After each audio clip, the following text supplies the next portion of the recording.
have you join us today. This is Enterpriser Morning, reaching you from Enterpriser Television. I am Henry Igwebike. Today will be, of course, starting with our newspapers, just to let you in on what we have from our desk, and right after that is our main conversation also for today. Please do well to be part of what we do. You can always find and reach us at enterprisertvnews.com. You may equally like, comment, and follow us on all our social media platforms at Enterpriser TV7. We have in the studios with us Emeka Madunago, journalist, public affairs analyst, to see through all that we have. Good morning to you, Emeka. Yeah, my pleasure. Thank you so very much.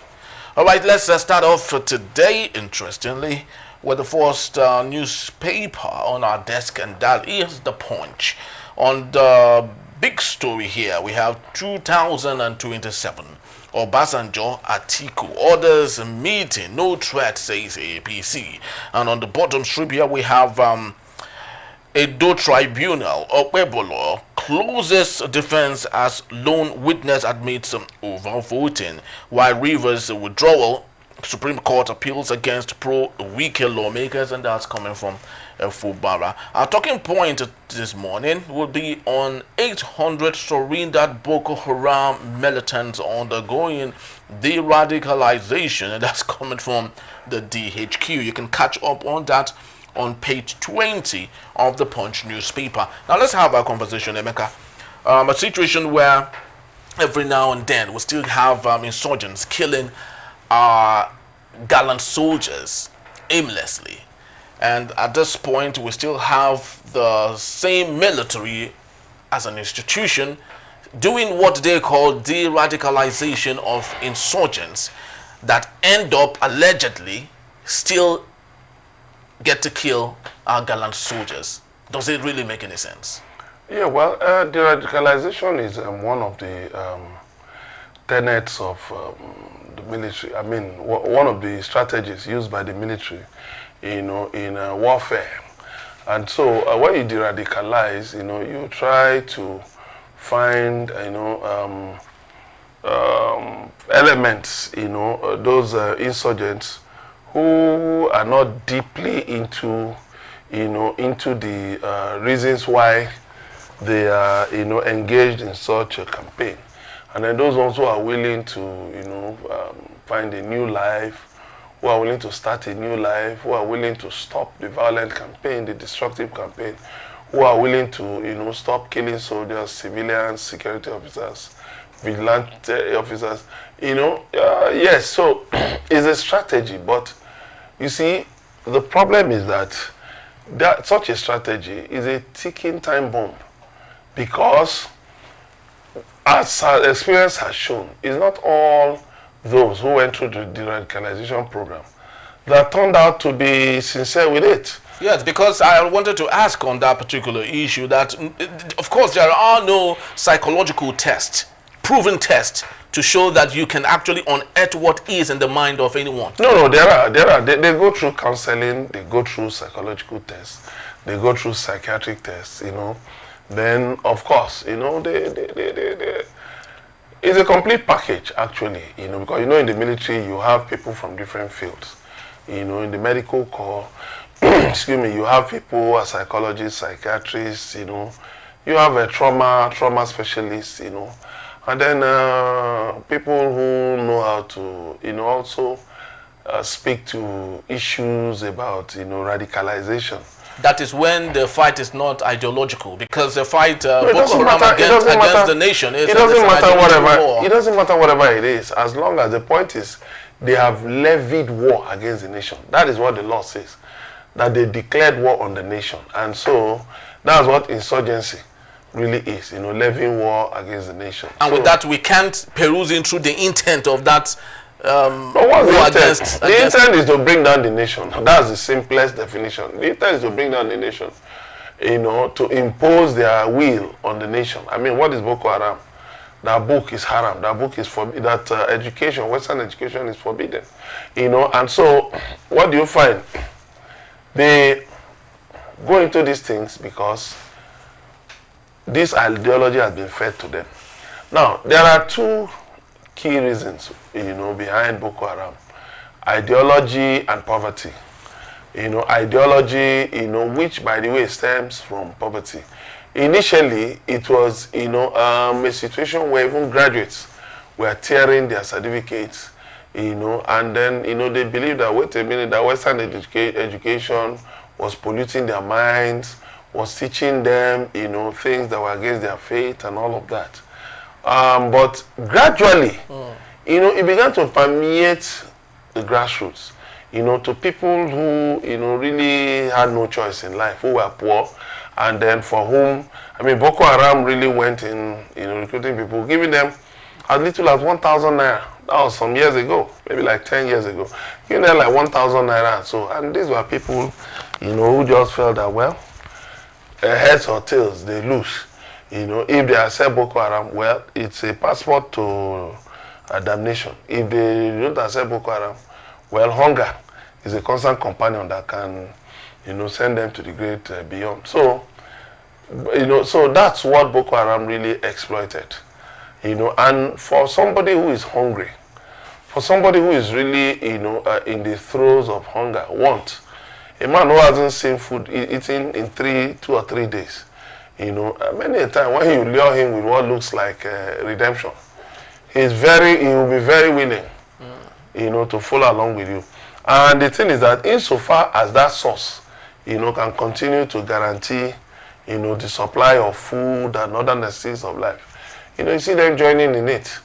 And the ideology sold to them is that the government hates you.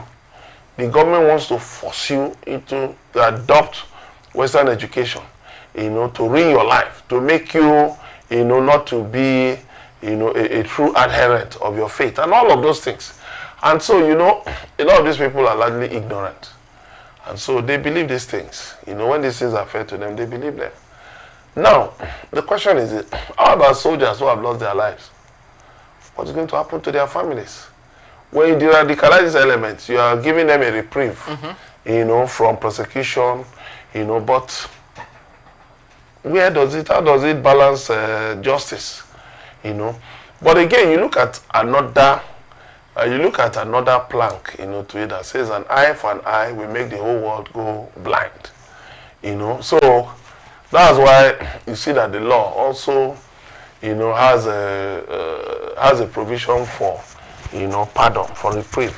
But my question is that if you are so eager to deradicalize Boko Haram elements in the Northeast, how about elements of the indigenous people of Biafra in the Southeast? Why not also make an effort to deradicalize them?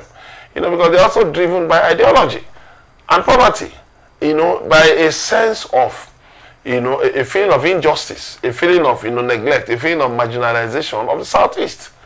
Just like you had in the South-South, where you had the South-South militants. Even up to today, there are people who go to vandalize pipelines. And they believe that, yes, it's our share of the national cake. Let us take a slice of national cake, which is ours. The same thing happens in government when people loot the treasury. When you see different kinds of, malfeasance, financial malfeasance and all of that.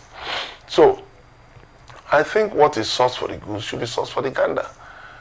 When you're radicalizing in the Northeast, go down to the Southeast, and see what you can do.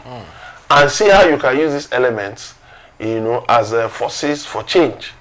But when you say these things, in the open, you get insulted, people will insult you, they will call you names and all of that, say all kinds of things, because the sad thing is that our society is basically an emotional society. We are so emotional. So when you bring up things that, look, deradicalization is a difficult pill to swallow. But if you can find those, within the ranks of Boko Haram, that will say, okay, that, you see, we want to have a different outlook on life. We don't want to continue killing and fighting and destroying. But there are people, many Nigerians, yes, they have a strong sense of outrage, which you won't blame them for that, but what do we do? Very true. Well, let's move on to the Vanguard newspaper. The big story, and which is our talking point, is hardship. Many governors desert states to live in Abuja NLC laments. Emeka Madunago, this is no new news. It's no new story, because we've seen that where governors abscond from their states, they tell you how that they are the best pick for the job. During or prior to elections, they are able to converse the length and the breadth of their geographical area. They persuade the people that vote me in, I'll be there for you. And eventually, when that is done, they practically go live in Abuja. How can our constitution take care of? No, there's nothing the constitution can do. You see, laws are made for men, not men for laws. So the constitution actually has to be implemented by men and women of good conscience, who believe that yes, the interest of the nation, sits above personal interest. I should subsume my personal, my own interest for the interest of the nation. Now, well, they say many governors, but I know there are governors who don't do that. A governor like Babajide Sanwo-Olu, is a handsome governor. He's somebody that the people see a lot of times. Yeah, because Lagos is more like anybody can than Abuja when it comes to when it comes to the good things of that makes a city. No, it's not about the good. Is it that they don't have good things in their city? These people live in luxury, in opulence. Go to the average government house. You don't want to live now. Everything is so cozy, opulence, But why would they run away? Yeah, that's the question. They don't have any program. That's what that's why I said Sanwo-Olu is a handsome governor. Somebody who has a program. When people don't have a program other than I will pay salaries, I will pay pension, I will build roads, I will build schools, and people will be clapping for him because they want the next 2,000 naira, because they want the next cup of rice. So what do you expect? People don't look at the caliber of people that whom they support in the election. And by the way, people will tell you, do the votes count? Now whether you vote or not, politicians will always have their way. They will rig the elections. So what it tells us is that elections have consequences. We ought to know. It's not enough to blame the politicians. They are thieves and all of that. You enable them by voting them, because if they present themselves for election again, you will support them. You will support them because you say it's my man, he's from my tribe, he's from my religion, he's from my town. All of those things don't count, because once they cross that gate into government house, you are non-existent. You cease to exist. Elections have consequences. We're talking about governors. What about members of House of Assembly who desert their constituencies? What about local government chairmen who disappear from their constituencies and go to stay in other areas? So you look at different areas. There are members of the National Assembly who have not been to their constituencies for months. Now, when a governor abandons his state and goes to stay in Abuja, that tells you that the governor has no program.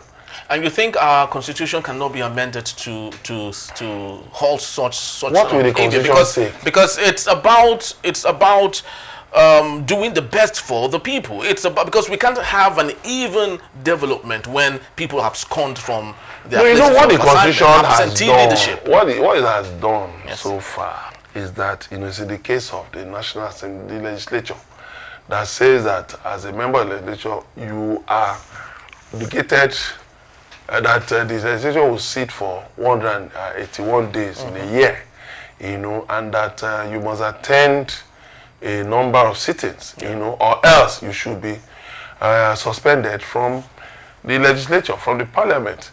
I think that's so far how the law has done it. With, there is this assumption that you cannot tie governors to one place.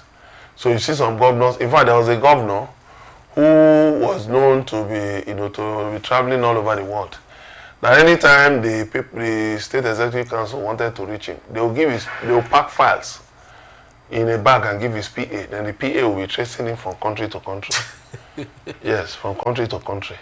He's somebody I know, my friend, but I've never had the chance to sit down with him and ask him, Oga, what were you looking for all those times you were just roaming all over the world? What? I hope that someday I'll have a chance to sit down and ask him that question, because to me it's odd. I mean, if I were a governor, I'm not boasting, if I were a governor, let me tell you, you hardly see me in the government house. Many a time, maybe you will find me in the bush, on a farm, in a school, in a rural hospital. You know, that is when people feel governance. Because, you know, the shepherd must smell like the sheep. If you find yourself among the people, you know what the people want. But a lot of these people don't even know what the people want. They just feel is, oh, let's build an airport. What has an airport got to do with the people? People don't have regular power supply. And you want to build an airport. What does it want? And you see the poor people hailing them. Yeah, build an airport. I ask them, do you know what an airport means? Would you be able to afford a flight from the airport to anywhere? I mean, okay, you know, then you look at bridges. You see them building flyovers to nowhere. You see them expanding roads. How many cars are in your state? How many vehicles are in your state? You go to some state capitals. In fact, you can drive for 20 minutes and you see only maybe 5 or 10 vehicles. On the major highway. Across, I mean, there's a governor who was said to have done so well. Build bridges, build roads. Go to the capital of his state. You may just find out on a long stretch of road you're the only one. Why? They do not understand what leadership means. That was why Peter Obi said, when he was governor of Anambra State, he was guided by the Sustainable Development Goals, the SDGs. Number one SDG is end poverty. So ending poverty, what does that mean? It means make schools accessible. If possible, free education, nursery, primary, secondary school. Then health, make health accessible.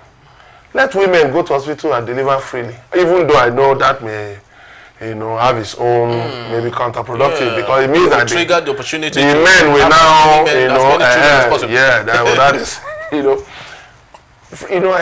healthcare. You know, even if you don't have, free healthcare, but at least make it affordable. Then some other things, security, infrastructure. Like China lifted 800 million people from poverty. How did they do it? China took the very things that were in the cities and moved them to the villages. So if you have a good hospital in the city, you will see it in a remote Chinese village. You will see a school in a remote Chinese village. China would facilitate credit for companies so that they will employ people. And that's what one governor, former governor of Lagos State did, Jakonde. I read somewhere that one of the things Alhaji Lateef Jakonde did as governor of Lagos was that he put money, he took Lagos money, went to Dunlop, some companies, and invested Lagos money and said, this is to encourage you to employ our people. And for me, that's even a quick win.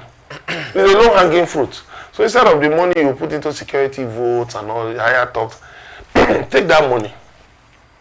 Sit down with industrialists from your state and tell them, look, we are going to support you with so and so incentives and all of that. But we want you, to open your doors to employ, some of our people. Give them jobs. Because if our people are employed, imagine in Nigeria we say that for every employed person there are 5 dependents. So imagine if, on a monthly basis, you have about 100 people employed. That's how many? That's 500 people. That's you at least you have guaranteed the livelihoods of 500 people. If you do that on a regular basis, you will find out that there are people you even train who are the business acumen, and they can employ maybe 1, maybe 2 people. Like that, you will see that when people, when people are gainfully employed, the proclivity to get into crime, the inclination, to get into crime will be reduced. But to go and sit in Abuja, it just shows that such a governor, there was one governor like that who went to learn how to fly planes. Yes, and his first time he said he didn't have any other thing to do again, that he had met all the expectations of the people. He started flying planes until one day he crashed. Sadly, spent some time later and died. So, what are we talking about? The people should know that power resides in their hands. And they should exercise this power, in the right way. They should be mindful of those they elect into public office. All right, so while we talk about that, lastly, 60 seconds if you may, Mr. Emeka. The Guardian newspaper, we have it, I am ready to serve Nigeria in any capacity, says AFDB president. Because we just finished talking about, the dexterity when it comes to leadership and people who can really do this job, round peg for round hole. So do you think the AFDB chair is good enough to maybe try the position of the president? Do you think he would do better? Well, the thing is this. We don't have a scarcity of people who can do well. But the problem is that the Nigerian system will frustrate you. That's why you see many Nigerians, work abroad, do very well, abroad, in public service, in the private sector. But they come to Nigeria, they fail. Why? The system, first of all, puts to you things that you are not used to.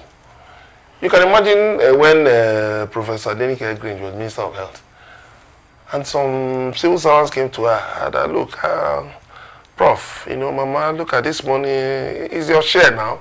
Is your share? You can imagine things like that. Now, if you don't have, not that, she said, what is this? But eventually, look at how they almost destroyed the woman's, integrity. So, if you don't have strong moral fiber, you'll be tempted to join them. Because that is how, they will tell you that's how we have always done it. How you have always done what? Looted the treasury. And you want me to join you. So, Akim Adesina, he has done well. As Minister of Agriculture, he tried. Well, he introduced the scheme whereby farmers, were given phones. So from their farms, they could actually reach out to government and, send their needs, and government could communicate, with them. As African Development Bank president, he has actually, at different fora, articulated, the problems of Nigeria, some problems of Nigeria, and workable solutions. But the thing is that when you come into office, the system will ground you. The system will make it difficult for you to perform. Look at National Grid collapsing every other market day. Why? By the time you begin to dig, you will see one problem here, one other problem here, one problem here, one problem here. And you just get frustrated. So, the point is, we need structural reforms, institutional reforms, to reform the Nigerian system, so the Nigerian system can attract the best from around the world and enable them to perform. Okay, so, all right, we can't overstate some of these things because these are real germane, issues and truth that had to be said. And one of the biggest problems we have in Nigeria, obviously, is the leadership deficit. And until we're able to meet that gap, we would keep seeing ourselves in the unfortunate situation that we found ourselves. Thank you so very much, Emeka Madunago. Thank you, man. Yes, and to let you know that Emeka will be here to take us on our main conversation when we return. APC says Obasanjo Atiku alliance poses no threat to Tinubu's re-election. That in a bit. Please don't go anywhere.